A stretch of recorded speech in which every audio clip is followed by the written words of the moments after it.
One of the most cringiest moments I've ever seen on TV. I can't believe that this was clipped up and released as a thing. This is just fascinating to me. I'm gonna tell you guys just like the surface level of it. I re-referenced this in the video that we just put out on the main channel about, you know, Christianity declining, quote unquote, in America, which is a whole nother conversation. Because like, who are they measuring, right? In terms of what types of churches are they measuring? Are they measuring the churches that seem to be growing the most? But that's neither here nor there. I just want to show this to you because we referenced it, and there's so much cringe here. Okay, so check this out. You're hustlers. I used to be Christian, but now I'm cool. Okay, so first of all, watch how this opens. Okay, watch this. Watch her body language. Watch her body language. Watch this. Like, watch how she sets up for the line. Hustlers. I used to be Christian, but now I'm cool. I used to be Christian, but now I'm cool. That is the line. Okay, now let's see what she says next. Surprisingly, some people try really hard to be both. Like, okay, so for the record, I've never met someone who's cool that says, and now I'm cool. I've never met a person like that. Okay, and then she goes on, surprisingly, some people try to be both. Now, this is going to be her example of what trying to be both is. in this video.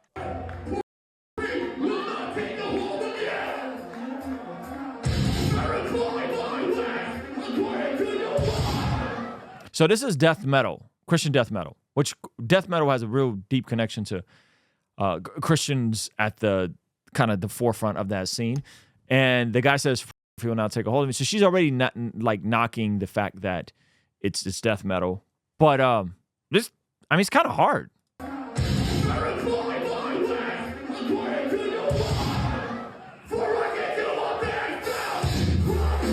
That's kind of hard. For I could do all things in Christ. Right? I'm not gonna lie. That kind of goes. It kind of goes. Okay. I'm not a huge metal guy, but that kind of goes.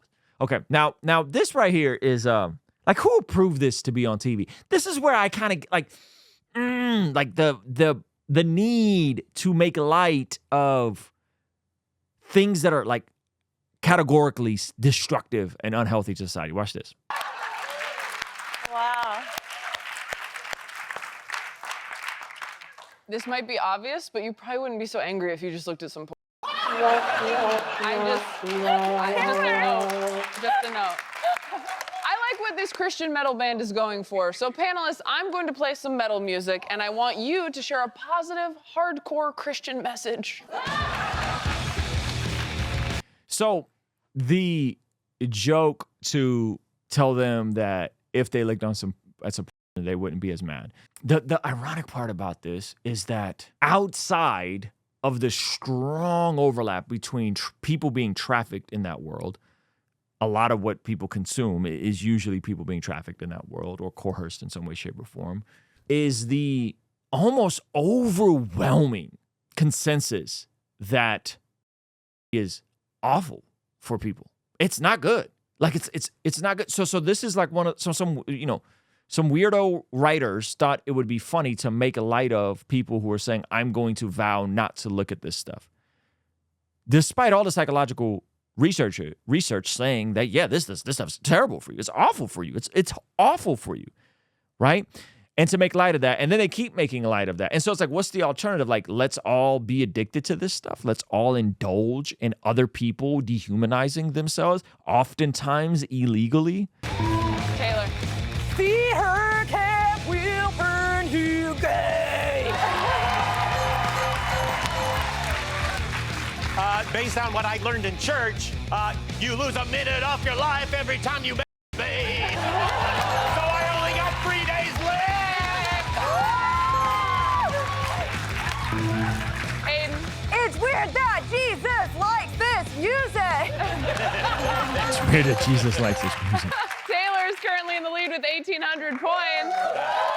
Listen, I understand things are hard. I understand that, you know, the writer's strike probably hurt a lot of these shows, and that unfortunately they're scrambling. They're trying to figure it out. They're trying to see what is going to stick. They're throwing stuff at the wall, and some some person that probably looks at a lot of corn and touches themselves a lot, thought this would be a funny bit to write, and it completely fell flat. But I think the deeper flippant nature to celebrate Christians looking at corn, like this would have been funny in like the 80s before we knew how awful porn was for us. This would have been funny maybe in the early 90s. Like at this point, everybody knows this stuff's terrible for you. Stuff's terrible for you. And so even if you don't believe in Jesus or the Bible, you should still commend these young men who are doing a genre of music that's giving people an outlet for their aggression, young people specifically, and say, you know what, I may not know about this whole Christian thing and Jesus thing, but like, generally speaking, yeah, I'd say porn is a net negative, and anyone fighting to not engage and indulge, good thing in my book. Like this is where we are now. And so I just wanted to bring that to your attention because I saw it and I was like, holy moly. Actually, my man JP sent me that, and I was like, gosh, this is awful. Outside of like trying to roast death metal, which is like, hey, listen, not every genre is for everybody, but death metal goes hard sometimes, you know? So, all right, ladies and gentlemen, we are here in beautiful Carlsbad, California. That's the beach right behind me. And some of you guys have been asking about the first ever Bless God Summit. Well, I am ecstatic to announce to you that we have confirmed the venue here at the Carlsbad Westin Spa and Resort, just a few miles from the beach, right next to Legoland. This place is phenomenal. I've been on staycation here with my family, and I can't wait to show you how awesome this resort truly is. All right, so I'm here on the lawn right outside of the ballroom where the Bless God Summit will be happening here. We'll be getting to hang out, have opportunities to mingle, build with some of the speakers. And this is not just a destination conference. This will be the solution to the culture war. As we're coming out of a tumultuous 2024, our hope is to empower, inspire, and equip you to live a life that blesses God by living a better story and building better culture.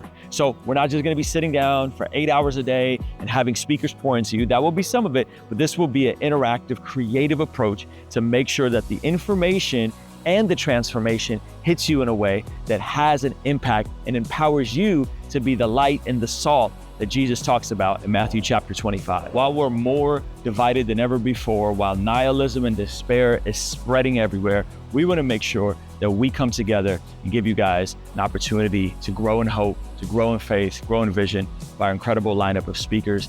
We have Dr. Sean McDowell, who's going to be speaking. We have my man Alan Parr and his wife, Jen Parr. We also have Lila Rose from Live Action, as well as my man Trizzle Fitness, giving you the practical implications of what it means to honor God with your body. And of course, my man Preston Perry. In addition to those speakers, we have Ryan Horton confirmed to lead worship. We have a special performance by America's Got Talent winner, Dustin Tiavella. And we have a whole additional lineup of speakers and performers that we're in the process of confirming right now. So the event's gonna be here in the Grand Pacific Ballroom, but if you have kids and you're like, they're gonna make noise, feel free to hop right on over to our family overflow room. Now, some of you guys may not be familiar with Carlsbad, California, but for a little bit of context, we're about 40 minutes from the San Diego airport, about an hour from the Orange County airport, and about an hour and a half from the LAX airport. We're about 1.5 miles from the beach, and you hear that noise behind me? Well, that is Legoland. And this property has its own entrance right onto Legoland. So this would be a great opportunity for those of you guys that have families to come out, plan a vacation around this, take the kids to Legoland, and enjoy the beautiful weather, Carlsbad, California. And if you're single looking to mingle, we have a special event planned just for you. Now, in terms of lodging, one of the coolest things is you can stay right here on site at the Westin. We have a limited amount of rooms blocked off just for you guys at a slightly discounted rate. And there's also other hotel and Airbnb options in the area. So go to blessgodsummit.com, happening March 27th, 28th, 29th. We have a limited number of VIP tickets that are gonna be packed with all kinds of perks, additional things you can get into. But if you just wanna get a general admission, go there as well. Bring your family, come hang out with us, and be the answer to all the craziness that's happening in the world today.